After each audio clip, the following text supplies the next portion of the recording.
Okay madam, okay.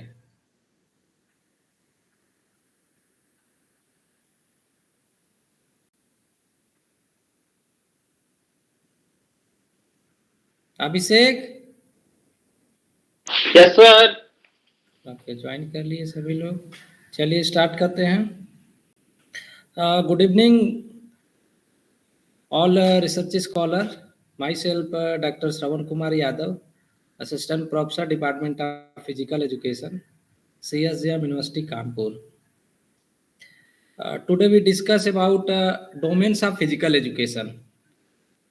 Previous class में हम लोगों ने बात किया था न्यू एजुकेशन पॉलिसी पे कि न्यू एजुकेशन पॉलिसी में फिजिकल एजुकेशन का क्या स्थान है, फिजिकल एजुकेशन को क्या एक पोजीशन मिला है, फिजिकल एजुकेशन को कितना महत्व दिया गया है, उस पे हम लोगों ने डिस्कस किया था कि स्कूली लेवल से लेकर के और कॉलेज लेवल तक कितना हम कह सकते हैं कि चेंजेज हुआ, कितना परिवर्तन हुआ, वो हम लोगों ने प्रीवियस क्लास में इस पे डिस्कस किए थे।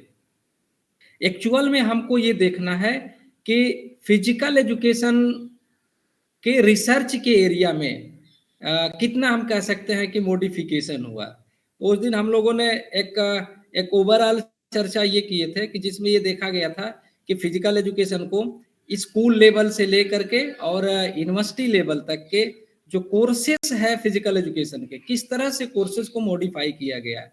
यानी कि जो फिजिकल एजुकेशन कोर्स एक करिकुलर पार्ट हुआ करता था, जो एक सब्जेक्ट का एक मेन स्ट्रीम नहीं हुआ करता था, उसको एक मेन स्ट्रीम कर दिया गया। यानी कि physical education subject as a physics, as a chemistry, as a mathematics, एक फिजिकल एजुकेशन सब्जेक्ट को तवज्जो दिया गया, उसको महत्व दिया गया।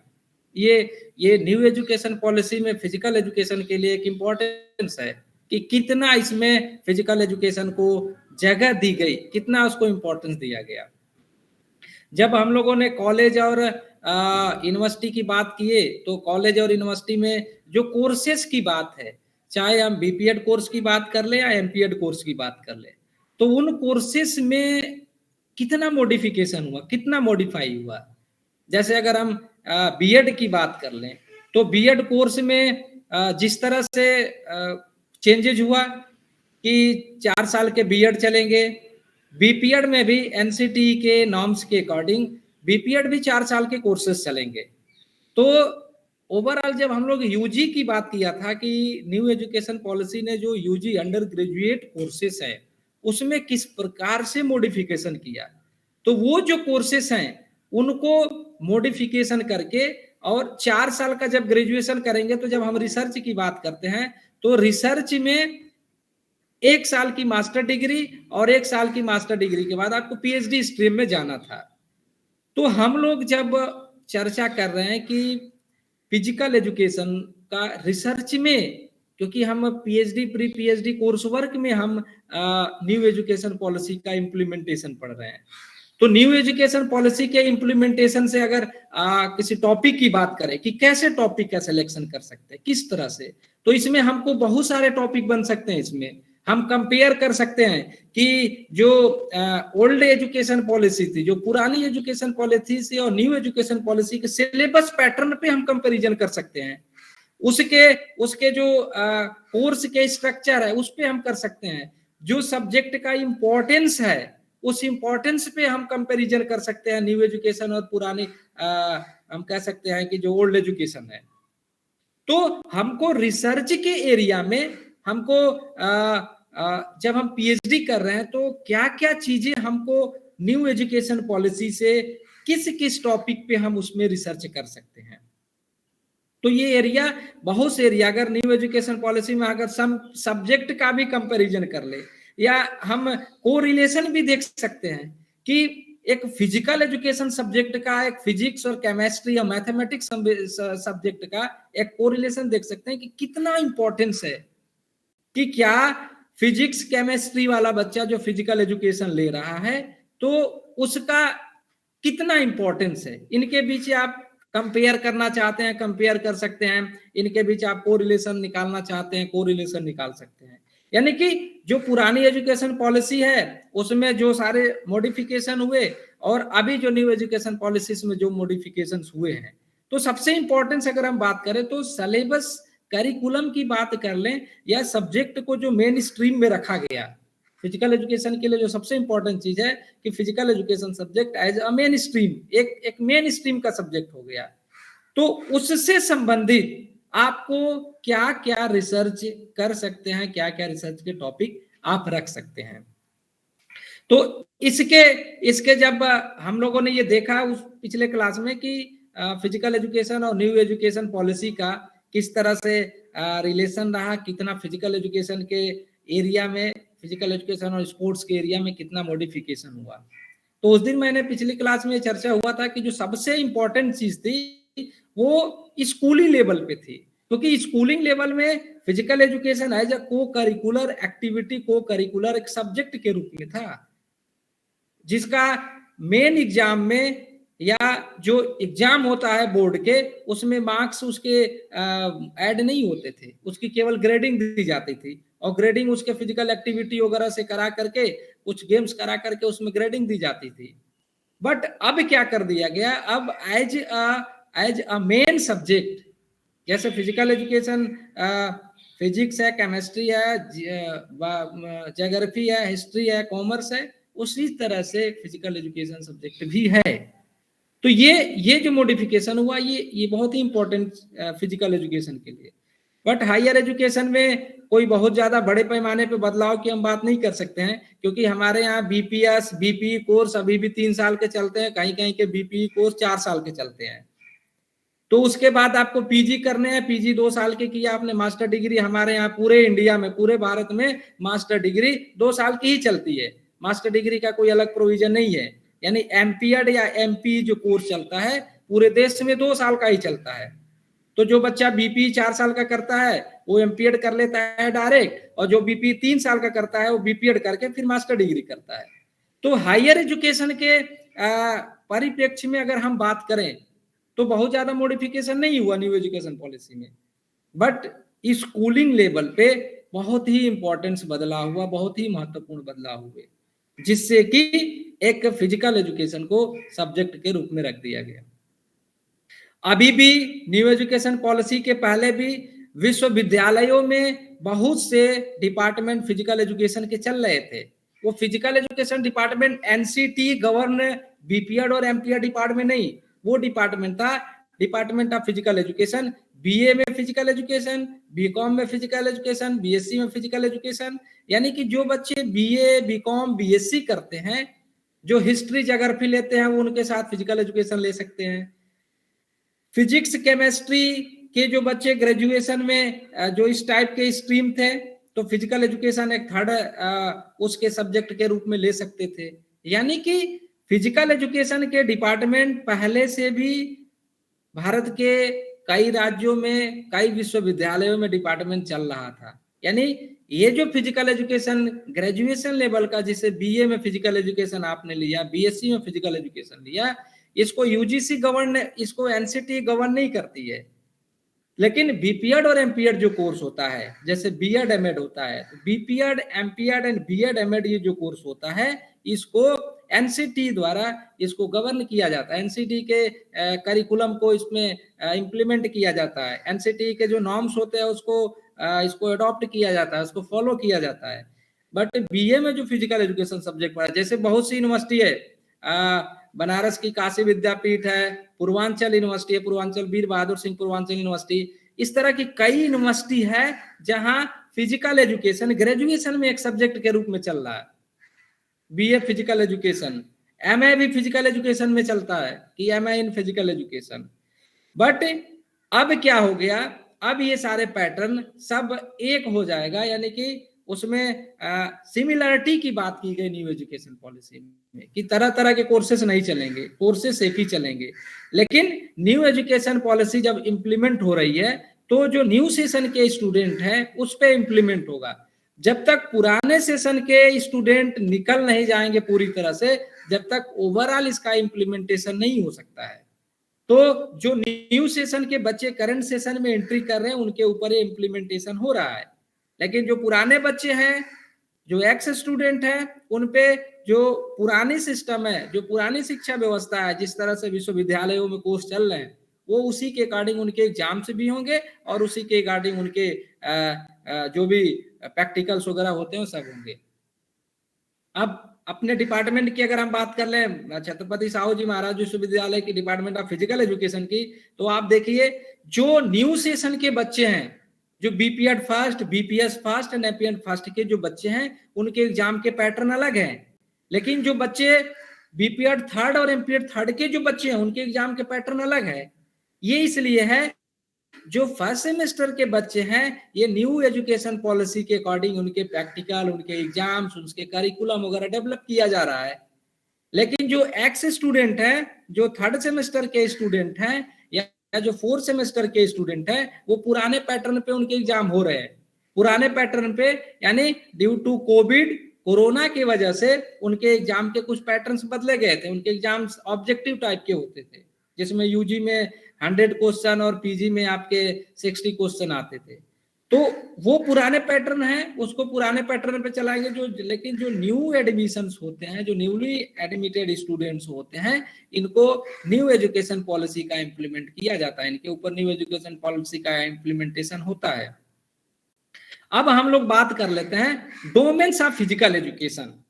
जो नेक्स्ट आपके टॉपिक है, जो नेक्स्ट आपका यूनिट वो लेक्चर है, वो है domains of physical education. Domains का मतलब होता है कि एक तरह से हम कह सकते हैं कि एक टेक्निक्स कह सकते हैं। वो टेक्निक्स क्या, लर्निंग की टेक्निक्स कह सकते हैं, इंप्रूवमेंट करने की टेक्निक्स कह सकते हैं हम, या नॉलेज ऑफ मूवमेंट कह सकते हैं। इट मीन्स ये है कि जो नॉलेज, जो आप लर्निंग, जो आप सीख रहे हैं, उसको, उसके बारे में जानकारी, यानी कि क्या क्या आपने नॉलेज गैदर किया, क्या क्या नॉलेज या क्या क्या आपने स्किल्स के बारे में सीखा, उस स्किल्स या नॉलेज में, नॉलेज का movement means, knowledge of movement means कि आपके नॉलेज में कितना चेंजेज हुआ, कितना आपने उसमें मॉडिफिकेशन हुआ। तो डोमेन्स का मतलब हम कह सकते हैं कि domains is a technique of learning, या domains is the techniques of knowledge of movement. यानी कि जो नॉलेज होता है, जो मूवमेंट, यानी कि किन किन गतिविधियों पे, किन किन पॉइंट पे आपको नॉलेज गैदर करना है, किन किन पॉइंट पे आपको स्किल्स को इंप्रूव करना है। तो बेसिकली अगर हम बात करें कि domains of physical education, then it means हम ये कह सकते हैं कि जो डोमेन्स है वो एक तरह का लर्निंग ऑफ नॉलेज या नॉलेज मूवमेंट, या gathering the information, gathering the knowledge, या इंप्रूवमेंट द परफॉर्मेंस। मतलब ये है कि हम ये कह सकते हैं कि एक ऐसी तकनीकी है जिसके द्वारा हम किसी मेंटल एबिलिटी को सीखते हैं, किसी नॉलेज ऑफ मूवमेंट, किसी ज्ञान के बारे में क्या क्या चेंजेज हुआ, किसी ज्ञान को किस तरह से हम ले सकते हैं उसके बारे में, और किस तरह से इन सारे पे हम एक्सपेरिमेंट कर सकते हैं, कैसे इसको हम सीख सकते हैं, किस तरह से इस पे हम पूरा एक तरह से एक्सपेरिमेंट कर सकते हैं। तो कहा गया था physical education address the 3 domains of learning, यानी सीखने के फिजिकल एजुकेशन में 3 डोमेन्स बताए गए। पहला कॉग्निटिव, कॉग्निटिव को ही मेंटल स्किल्स भी बोला गया, यानी कि ये नॉलेज ऑफ मूवमेंट है। Cognitive means knowledge of movement. Second है affective, which address growth in feeling और एटीट्यूड्स, एंड थर्ड है psychomotor, which related to manual physical skills related to movement literacy। यानी कि there are 3 domains of physical education, domains of learning, यानी कि सीखने के 3 तरीके हम कह सकते हैं फिजिकल एजुकेशन में बताएंगे कि इन 3 पैटर्न पे हम किसी चीज का, चाहे इंफॉर्मेशन की बात कर लीजिए, नॉलेज की बात कर लीजिए या लर्निंग की बात कर लीजिए, हम उस पे सीखते हैं, उस पे जानकारी लेते हैं। अब आते हैं domains of learning. Significant research has conducted into determining how students learn and the different components involved in the learning process। यानी कि कुछ ऐसे स्टडी हुई, बहुत सारी ऐसी महत्वपूर्ण स्टडी हुई जिसमें ये देखा गया कि जो लर्निंग के प्रोसेस है वो डिफरेंट स्टूडेंट में सीखने के अलग अलग है। यानी कि हर बच्चे के सीखने की जो एबिलिटी है, जो सीखने का प्रोसेस है, जो सीखने का प्रोसीजर है, वो अलग अलग है। तो इसमें ये देखा गया, एक एक्सपेरिमेंट हुआ, एक स्टडी हुई, एक रिसर्च हुआ, उसमें ये देखा गया कि जो डिफरेंट स्टूडेंट होते हैं, जो डिफरेंट पीपुल्स होते हैं, उनकी जो सीखने की एबिलिटी है, जो सीखने का प्रोसेस है, वो डिफरेंट टाइप है। उनके डिफरेंट कंपोनेंट्स भी हैं। हम कंपोनेंट्स के अगर मोटर फिटनेस कंपोनेंट्स की बात कर लें तो हर स्टूडेंट के जो मोटर फिटनेस कंपोनेंट्स है अलग अलग है, तो उनके सीखने की प्रोसेस भी अलग है। When evaluating learning in general, there are three domains are categorized to familiar with psychomotor, cognitive and affective domains। इसीलिए कहा गया कि अगर सबका हम इवेल्युएशन करें एक जनरल वे में, सीखने के जनरल वे में, तो हमने देखा कि there are three types of domains, there are three types of techniques to learn about the psychomotor, cognitive and affective. तो there are three domains in which familiar overall psychomotor, cognitive and affective। These domains were first identified as Bloom's taxonomy। ये जो domains की बात की गई, ये domains पहली बार blooms taxonomy के द्वारा 1956 में दिया गया। यानी ये जो डोमेन्स है, ये डोमेन्स को पहली बार अगर हम आइडेंटिफाई की बात करें या पहली बार इसको लॉन्च करने की बात करें, वो ब्लूम्स टैक्सोनॉमी के द्वारा 1956 में किया गया, 1956 में किया गया। Still today, Dr. Benjamin Bloom was a psychologist who focused education and how children learn। आज के समय में अगर हम बात करें कि बेंजामिन ब्लूम्स जिन्होंने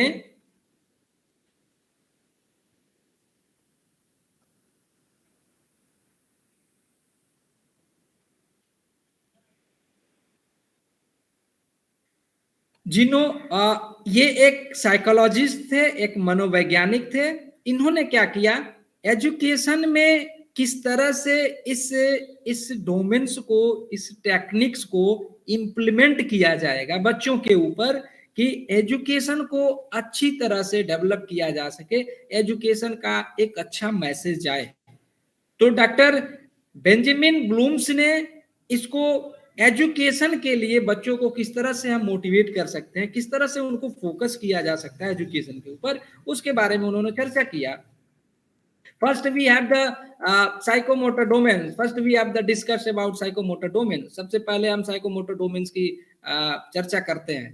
psychomotor domains mean in which concerned with the physical component of the learning including aspect of movement, coordination and motor or physical skills.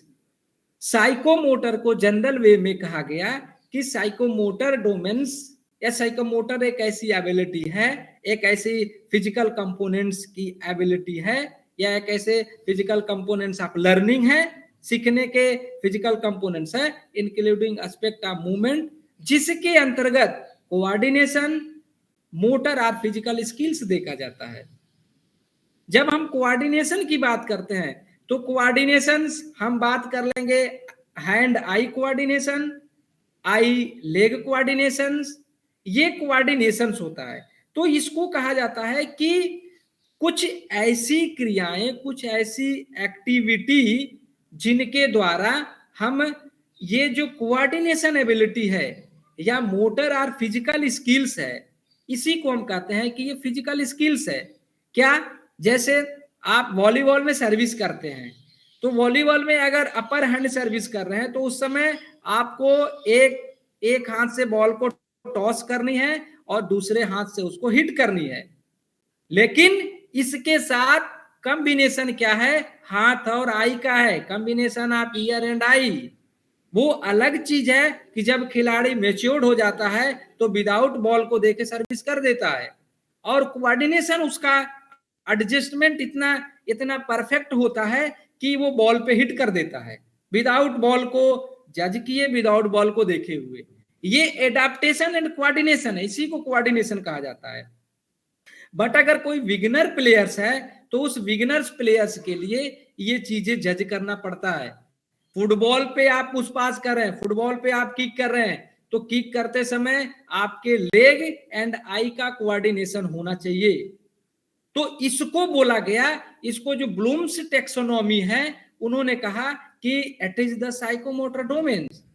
ये साइकोमोटर डोमेन्स है, और इसमें जो फिजिकल कंपोनेंट्स हैं, जो फिजिकल स्किल्स हैं coordinations के, उस कोऑर्डिनेशन में leg eye coordination and hand eye coordination हो सकता है।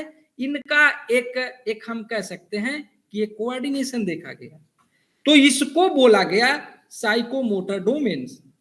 मीन्स जब आपको कोऑर्डिनेशन फिजिकल स्किल्स पे देखना है कि लेग का आई के साथ कोऑर्डिनेशन क्या है और हैंड का आई के साथ कोऑर्डिनेशन क्या है, तो इस तरह से हम ये कह सकते हैं कि ये साइकोमोटर डोमेन्स है।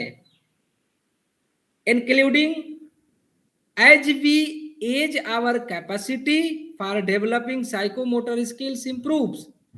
ये कहा गया कि एज के अकॉर्डिंग, उम्र के अकॉर्डिंग साइकोमोटर डेवलप जो मोटर स्किल्स है इनको इंप्रूव किया जा सकता है।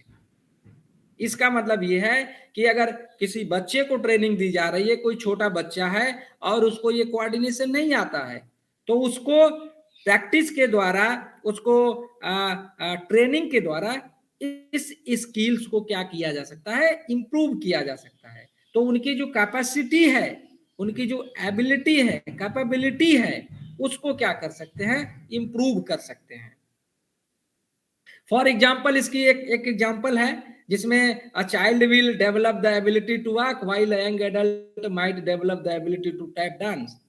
एक छोटा बच्चा है, कोई छोटा सा बच्चा है, बिल्कुल छोटा सा 2 years 3 years 4 years का बच्चा है, will develop the ability to walk. उसके अंदर वाक की, चलने की योग्यता को डेवलप कर सकते हैं। क्यों? क्योंकि उसकी ग्रोथ उसकी एज के अकॉर्डिंग, उसके जो डोमेन्स है, उसके जो कोऑर्डिनेशंस है, वो लेग के कोऑर्डिनेशंस है। जो छोटा बच्चा होता है वो पैरों के कोऑर्डिनेशन से धीरे धीरे चलना सीखता है। पैर एंड आई के कोऑर्डिनेशन, जो छोटा बच्चा है उसको जमीन पे नीचे देखना है, नीचे देख के पैर रखना है, जमीन कहाँ है, पैर कहाँ जा रहा है। तो ये कह रहा है कि एज के according the capacity for developing psychomotor skills improves, यानी कि उनके जो क्षमता है, उनके जो मोटर स्किल्स की क्षमता, उसको इंप्रूव कर सकते हैं। फॉर एग्जांपल बात किया कि child will develop ability to walk while young adult might develop the ability to tap dance. छोटे बच्चे को जैसे हम चलना सिखाते हैं, छोटे बच्चे को जैसे हम वॉक करने की एबिलिटी को डेवलप कर देते हैं, वैसे बड़े लोगों के अंदर अगर हम टैप डांस की बात करें या कोई इस टाइप की एक्टिविटी की बात कर ले, जैसे हम पर्टिकुलर फुटबॉल में पुश पास की बात कर ले, फुटबॉल में किकिंग की बात कर ले, या वॉलीबॉल में अपर हैंड सर्विस की बात कर ले, या अंडर हैंड पास की बात कर ले, तो उसकी ये बात कर रहा है कि छोटे बच्चे को जैसे हम चलने की एबिलिटी को डेवलप करते हैं, उसी तरह से बड़े लोगों में पर्टिकुलर स्किल्स को करने के लिए हम स्किल्स को डेवलप कर सकते हैं।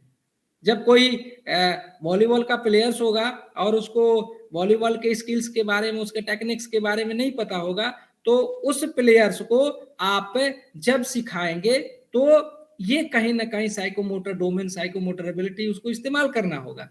फॉर एग्जाम्पल, आप चाहे अंडर एंड पास की बात कर लीजिए, अपर एंड सर्विस की बात कर लीजिए, टेनिस सर्विस की बात कर लीजिए, तो ये जो जो कोऑर्डिनेशन है इसका कहीं ना कहीं इस्तेमाल होगा।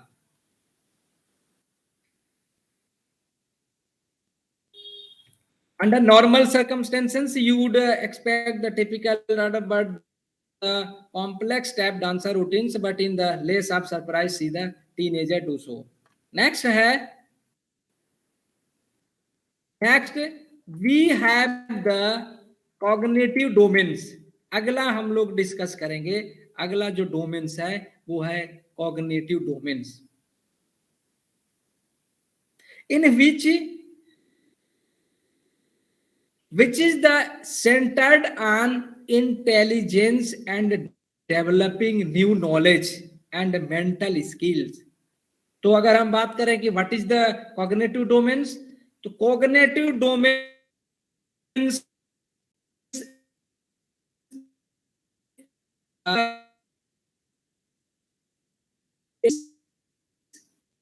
डेवलपिंग न्यू नॉलेज, यानी कि आपकी हम बुद्धिमत्ता कह सकते हैं जो इंटेलिजेंस के रूप में है, एंड डेवलपिंग न्यू नॉलेज जो नए नए नियम को आप डेवलप करते हैं वो, एंड मेंटल स्किल्स और आपकी जो मानसिक स्किल्स होती है, मानसिक कौशल होते हैं।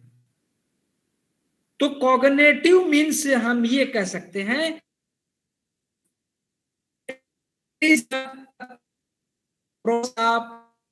knowledge to gain the mental skills, to develop the mental skills, यानी जो कॉग्निटिव स्किल्स, कॉग्निटिव डोमेन्स होता है वो व्यक्ति के, खिलाड़ी के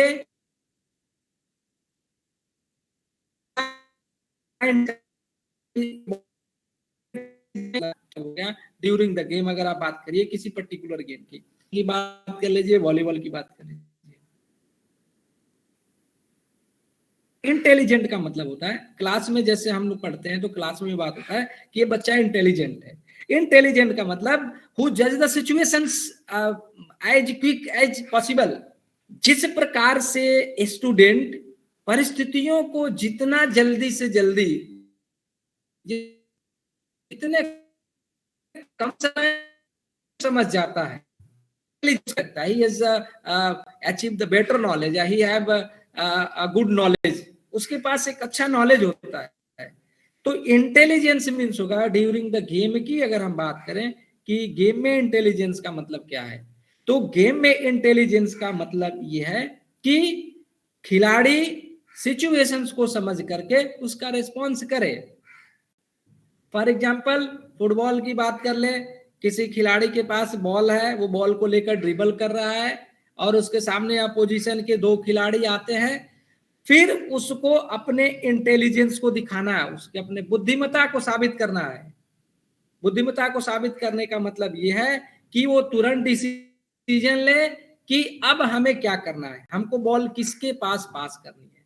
तो ये जो सिचुएशंस है कि जो आप जो डिसीजन अचानक लेते हैं सिचुएशंस के अनुसार, वो इंटेलिजेंस है। एंड डेवलपिंग न्यू नॉलेज, इससे क्या होता है, आपके पास जो नॉलेज है, नॉलेज को डेवलप करने का मतलब होता है you create a situations, you create a new situation, आप नए परिस्थितियों को क्रिएट करें, निर्माण करें। तो जैसे जैसे नए कंडीशंस को, नए सिचुएशंस को आप क्रिएट करेंगे, वैसे वैसे क्या होगा, आपके जो नॉलेज होगा वो डेवलप होगा, आपके जो ज्ञान होगा वो बढ़ेगा। तो इसका मतलब ये है कि डेवलपिंग न्यू नॉलेज मीन्स ये है कि आपको एक्सपेरिमेंट करना है, आपको न्यू कंडीशंस क्रिएट करना है। वो कैसे भी कर सकते हैं। अगर हम किसी पर्टिकुलर गेम की बात करें तो गेम्स में, हर गेम्स में हम कह सकते हैं कि उसके हर गेम्स की ट्रेनिंग के जो शेड्यूल होते हैं, तो उस शेड्यूल के अनुसार उनकी बहुत सारी एक्सरसाइजेज होती है, उसके बहुत सारे ड्रिल्स होते हैं। तो ये जो ड्रिल्स होते हैं, ड्रिल्स कराने का मतलब ही होता है कि खिलाड़ी के अंदर जो नॉलेज है उसको डेवलप करना है, यानी डेवलपिंग न्यू नॉलेज। तो वो सिचुएशंस को उस सिचुएशंस को समझते हैं, उस सिचुएशंस को एडॉप्ट करते हैं। तो जो भी आपको लगता है कि इस एरिया में ये एक्सपेरिमेंट हो सकते हैं, ये नई चीजें हैं जिनके ऊपर आप जानकारी ले सकते हैं या जिनके ऊपर आप एक्सपेरिमेंट कर सकते हैं, तो उनके इंफॉर्मेशन को आप कलेक्ट करिए, जिससे आपका नॉलेज क्या होगा, आपका नॉलेज इंप्रूव होगा। जिस चीज के बारे में आप नहीं जानते हैं, एमपीएड करने बच्चे आते हैं, कुछ बच्चे ऐसे होते हैं जिनका फिजिकल एजुकेशन बैकग्राउंड नहीं है और वो बीपीएस में एडमिशन लिया, बीपी में एडमिशन लिया, तो ऐसे बच्चे फिजिकल एजुकेशन के बारे में चाहे फुटबॉल सीखे, वॉलीबॉल सीखे, बास्केटबॉल सीखे या और सारे जो भी स्किल्स या हम थ्योरी की बात कर लें, जो भी सीखता है वो उसके लिए क्या है, न्यू नॉलेज है, उसके लिए नया नॉलेज है ये। उसने अभी तक सपोज दैट कोई बीएससी किया, कोई बीए किया या 12th तक की जो स्कूलिंग किया, उसमें जो भी उसका स्ट्रीम रहा, साइंस से, आर्ट्स स्ट्रीम से उसने पढ़ा, बट अभी जो हम कह सकते हैं कि जब वो स्कूलिंग के बाद से जब वो हम कह सकते हैं कि कॉलेज में आया, यूनिवर्सिटी में आया, तो उस समय जो सीखा, जो स्कूल में नहीं, जो कॉलेज में आया, यूनिवर्सिटी में आने के बाद जो सीखा, वो उसके लिए एक न्यू नॉलेज है। तो उसको न्यू नॉलेज को डेवलप करते हैं। एंड मेंटल स्किल्स का मतलब होता है कि मानसिक, हम मानसिक कौशल कह सकते हैं, इसको डेवलप करने के लिए, मानसिक स्थिति को डेवलप करने के लिए बहुत सारे मेंटल एक्सरसाइजेज कराई जाती है। खासकर से बहुत सारे साइकोलॉजिकल टेस्ट है, मनोवैज्ञानिक टेस्ट है, उन टेस्ट के द्वारा आपके मेंटल एबिलिटी को डेवलप किया जाता है। या अगर हम बात कर लें योगा मेडिटेशन, तो योगा मेडिटेशन के थ्रू भी हम कह सकते हैं कि कंसंट्रेशन को डेवलप किया जा सकता है, मेंटल एबिलिटी को डेवलप किया जा सकता है। और इसको मेजर करने के लिए या इसके स्किल्स को डेवलप करने के लिए बहुत सारे ड्रिल्स है, बहुत सारे साइकोलॉजिकल टेस्ट है। तो इसके द्वारा आपकी हम कह सकते हैं कि जो मेंटल एबिलिटी है, जो मानसिक क्षमता है, मानसिक जो कौशल है, उसको इंप्रूव किया जा सकता है, उसको धीरे धीरे बढ़ाया जा सकता है। तो ये था कॉग्निटिव डोमेन्स का मतलब।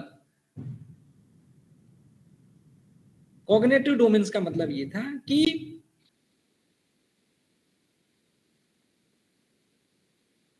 intelligence and to gain the mental skills, to gain the mental ability. अब like the other domains, person's capacity to learn new information increases throughout childhood and adulthood. और इसके अलावा जो डोमेन्स की बात हम लोगों ने किया कि जैसे छोटे बच्चों से बड़े होते जाते हैं, एडल्ट होते जाते हैं, तो किस तरह से न्यू इंफॉर्मेशन को इंक्रीज करते हैं, कैसे बढ़ाते जाते हैं।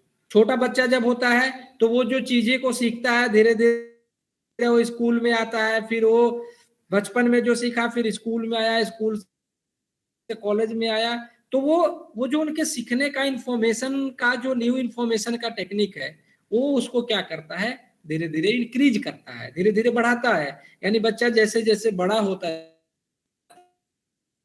है, उसकी लर्निंग एबिलिटी है जो होता जाता है।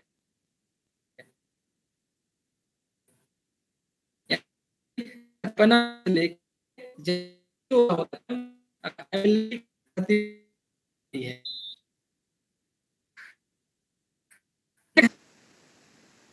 अफेक्टिव डोमेन्स, लास्ट डोमेन है जिसमें हम लोगों ने 3 टाइप्स के डोमेन्स की चर्चा किया था। लास्ट डोमेन्स है वो है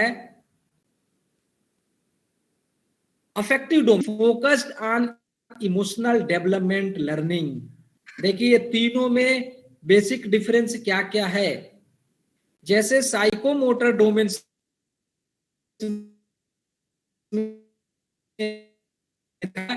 साइकोमोटर जो था वो coordination and motor physical skill, coordination and motor skills, motor skills के बीच में कैसे कोऑर्डिनेशन हम कर सकते हैं। लेकिन जब कॉग्निटिव डोमेन्स की बात किया तो कॉग्निटिव डोमेन्स ने कहा कि it is the centred on intelligence and developing new knowledge and mental skills, यानी बुद्धिमत्ता और नए ज्ञान के बारे में उसको डेवलप करना, उसको विकसित करना, एंड मेंटल स्किल्स, और जो मानसिक कौशल है, मानसिक जो आपकी क्षमता है, उसको डेवलप करना। बट फाइनली जो थर्ड डोमेन्स है, इसके बारे में कहा गया कि these domains which is focused on emotional development learning, यानी सीखने के जो इमोशनल प्रोसेस है, सीखने के जो इमोशनल टेक्निक्स है, उसको इमोशंस मीन्स होता है कि उस कंडीशंस के बारे में आपको फील कर, उस बारे में आपको समझ कि वो पर्टिकुलर क्या है। इमोशंस मीन्स होता है जिसको हम फीलिंग्स कह सकते हैं, उसको हम भावनाएं भी कह सकते हैं। इसका मतलब होता है कि emotional development learning, it means ये है कि जो भावनाएं हैं सीखने के, जैसे छोटा बच्चा होता है, उसको कोई चीज सिखा रहे होते हैं और सिखाने के दौरान उसको आप डांटते हैं, उसको थप्पड़ मारते हैं या कुछ इस टाइप की एक्टिविटी करते हैं, तो वो उसके फीलिंग्स को प्रभावित, उसके इमोशंस को प्रभावित करता है।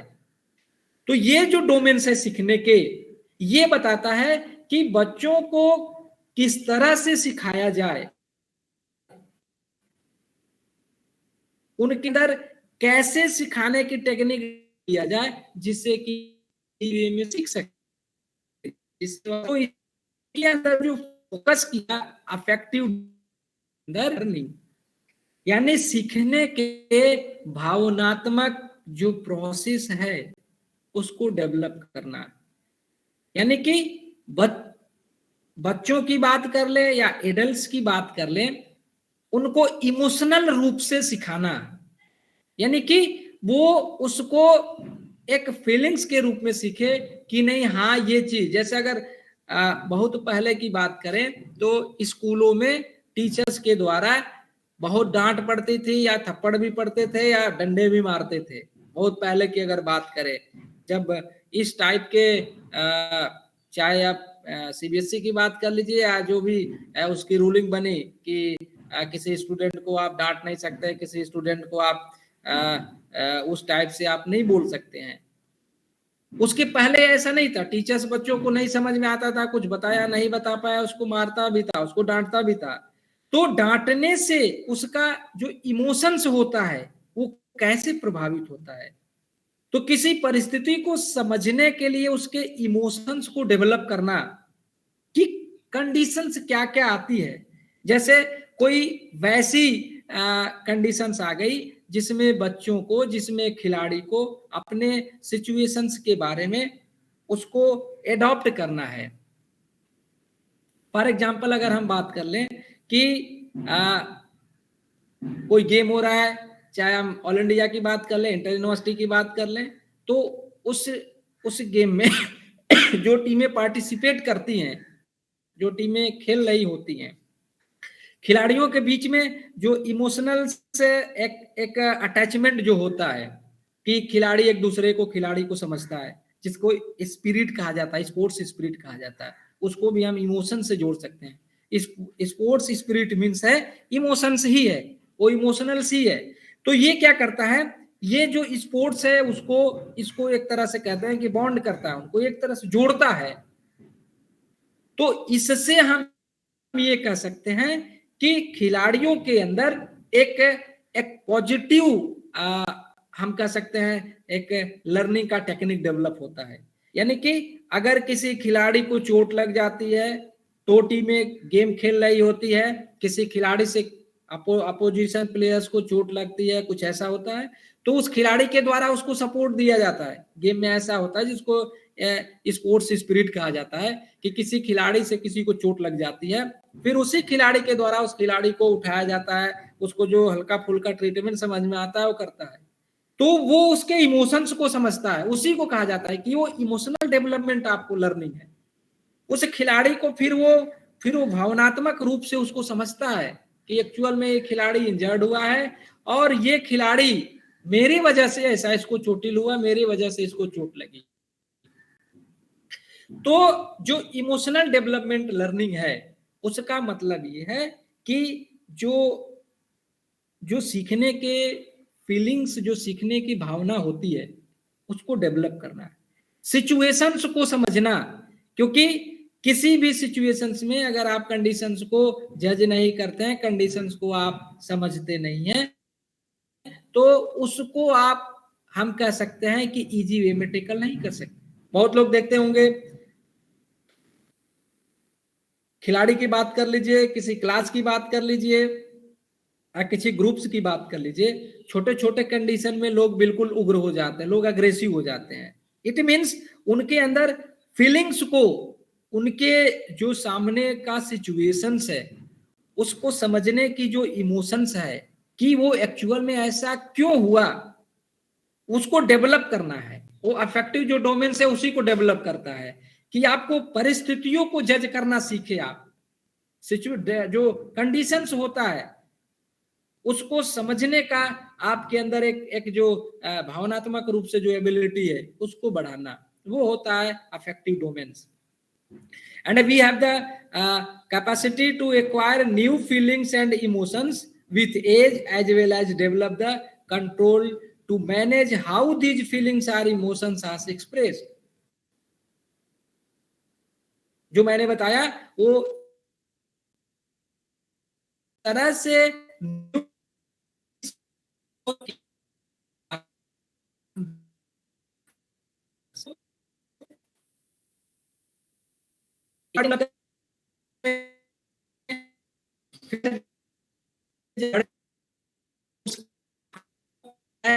उसको डेवलप करना है।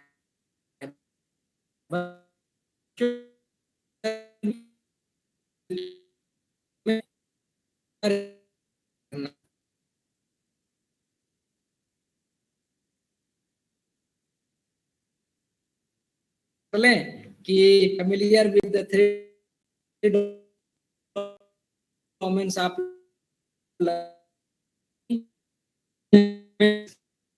या फिजिकल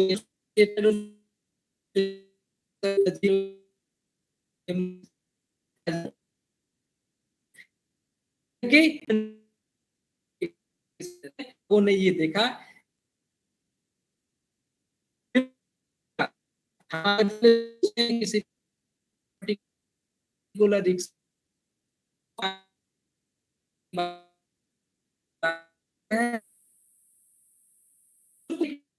बारे में कहा गया कि ये एक डोमेन्स है, ये एक टेक्निक्स है लर्निंग की, सीखने का एक प्रोसेस है।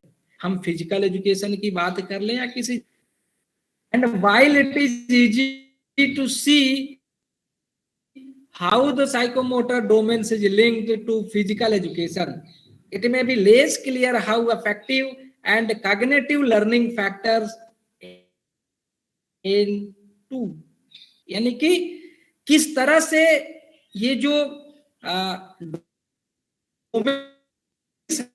है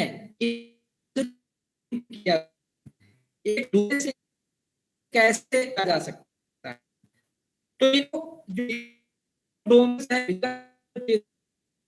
है आप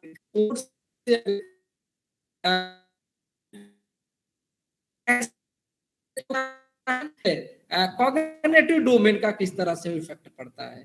तो यही कह रहा है कि फिजिकल एजुकेशन के साथ जब हम ये जो डोमेन्स है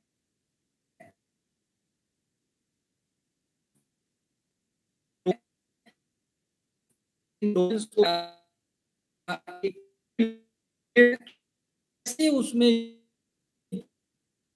हाउ अफेक्टिव एंड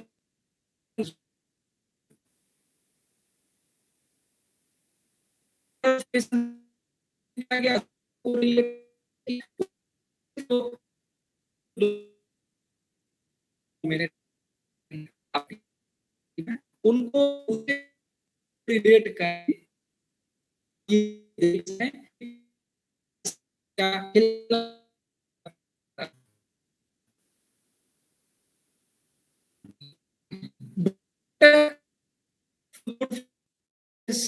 डेवलप्स इस हर करिकुलम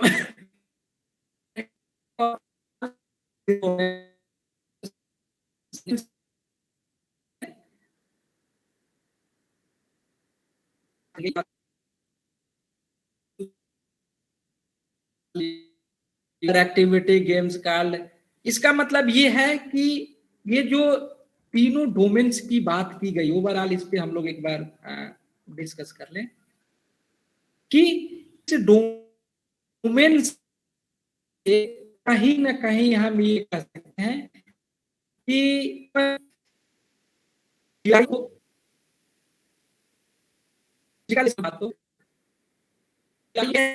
ऐसे इन डोमेन्स के द्वारा उनके अंदर एबिलिटी को इम्प्रूव, एबिलिटी को डेवलप कर सकते हैं। तीनों डोमेन्स का वर्क अलग अलग है।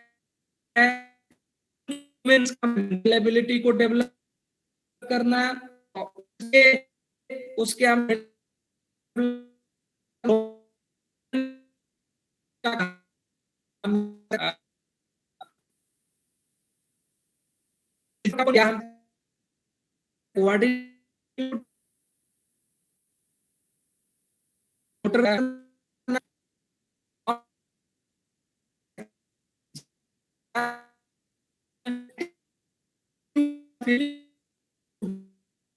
करते हैं। जब हम कॉग्निट ग्रुप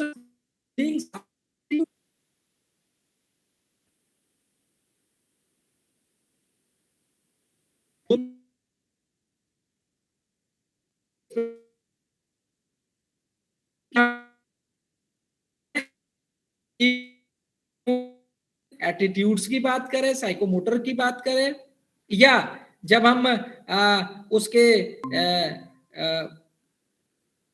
साइकोमोटर एबिलिटी की बात करते हैं, जो स्किल्स है उसकी बात करते हैं,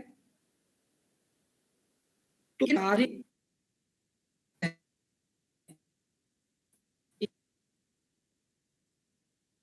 इनके स्पोर्ट्स में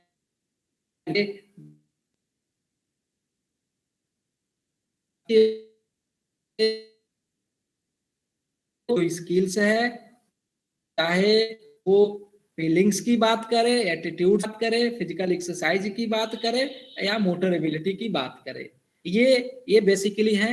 इनके बारे में इनको डेवलप करना हम कह सकते हैं कि ये फिजिकल एजुकेशन का डोमेन्स है।